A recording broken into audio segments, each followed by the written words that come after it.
Ang pananampalataya ay bunga ng pakikinig at ang pakikinig naman ay bunga ng pangaral tungkol kay Hesus Kristo. Ikalabing-anim na kabanata ng Juan. Sinabi ko ito sa inyo upang huwag ninyong talikuran ang inyong pananalig sa akin. Ititiwalag kayo sa mga sinagoga. Darating ang panahon na ang sinumang pumatay sa inyo ay mag-aakalang naglilingkod siya sa Diyos at gagawin nila ito sapagkat hindi nila ako kilala ni ang Ama. Subalit, sinabi ko na ito sa inyo upang kapag dumating na ang oras na gagawin na nila ang mga ito, maalala ninyo ang sinabi ko sa inyo tungkol sa kanila. Hindi ko ito sinabi sa inyo noong una sapagkat kasama pa ninyo ako. Ngunit ngayon, pupunta na ako sa nagsugo sa akin at wala ni isa man sa inyo ang nagtatanong kung saan ako pupunta. Ngayon sinabi ko na sa inyo, lubha naman kayong nalungkot. Subalit, sinasabi ko sa inyo ang katotohanan. Ang pag-alis ko'y sa ikabubuti ninyo, sapagkat hindi paparito sa inyo ang patnubay kung hindi ako aalis. Ngunit pag-alis ko, isusugo ko siya sa inyo. Pagdating niya ay kanyang patutunayan na mali ang mga taga-sanlibutan tungkol sa kasalanan, tungkol sa katuwiran at tungkol sa paghatol ng Diyos. Patutunayan niya ang tungkol sa kanilang kasalanan sapagkat hindi sila naniwala sa akin. Patutunayan niya ang tungkol sa katuwiran sapagkat ako'y pupunta sa Ama at hindi na ninyo makikita. At ang tungkol sa paghatol ng Diyos sapagkat hinatulan na ang pinuno ng sanlibutan ito. Marami pa akong sasabihin sa inyo, subalit hindi pa ninyo kayang tanggapin sa ngayon. Ngunit pagdating ng Espiritu ng katotohanan, papatnubayan niya kayo sa buong katotohanan, sapagkat ang sasabihin niya ay hindi mula sa kanyang sarili, kundi ang kanyang narinig at ipahayag niya sa inyo ang mga mangyayari sa hinaharap.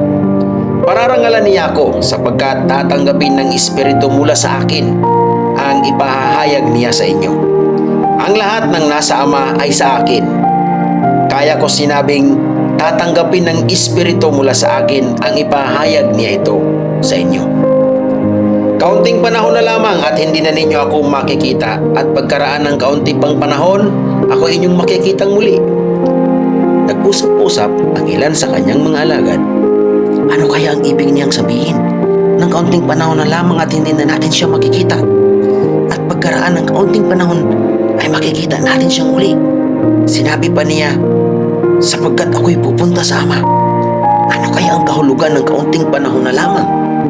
Hindi natin maunawaan ang kanyang sinasabi. Alam ni Hesus na ibig nilang magtanong, kaya't sinabi niya, magtatanungan kayo tungkol sa sinabi kong kaunting panahon na lamang at hindi na ninyo ako makikita. At pagkaraan ng kaunting pang panahon, ako'y makikita ninyo muli. Pakatandaan ninyo, iiyak kayo at tatangis, ngunit magagalak ang sanlibutan. Labis na kayo'y malulungkot, subalit ang inyong kalungkutan ay mapapalitan ng kagalakan. Kapag maganganak na ang isang babae, siya ay nalulungkot sapagkat dumating na ang oras ng kanyang paghihirap.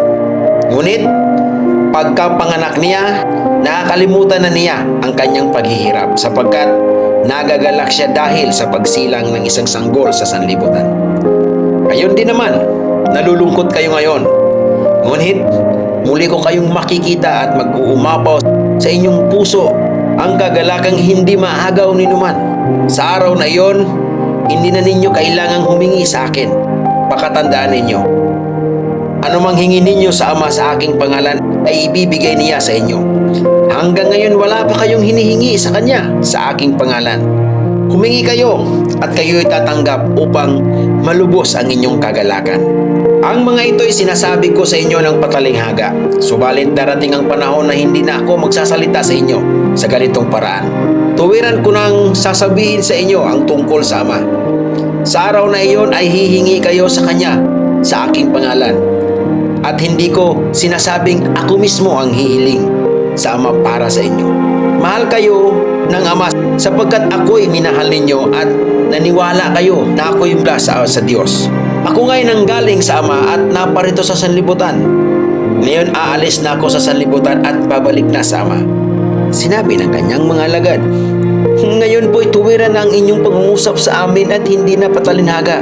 Ngayon alam na po namin, alam ninyo ang lahat ng bagay. At hindi na kailangang tanungin pa kayo ni Numan. Dahil dito naniwala po kami na kayo'y mula sa Diyos." Sumagot si Jesus, "Talaga bang naniniwala na kayo? Darating ang oras at ngayon na nga na magkakawatak-watak kayo. Magkakanya-kanya kayo ng lakad at iiwan ninyo ako. Gayunman, hindi ako nag-iisa sapagkat kasama ko ang Ama. Sinabi ko ito sa inyo upang sa inyo'y pakikipag-isa sa akin ay magkaroon kayo ng kapayapaan. Magdaranas kayo ng kapigatian sa sanlibutan ito. Ngunit, tibayan ninyo ang inyong loob. Napagtagumpayan ko na ang sanlibutan."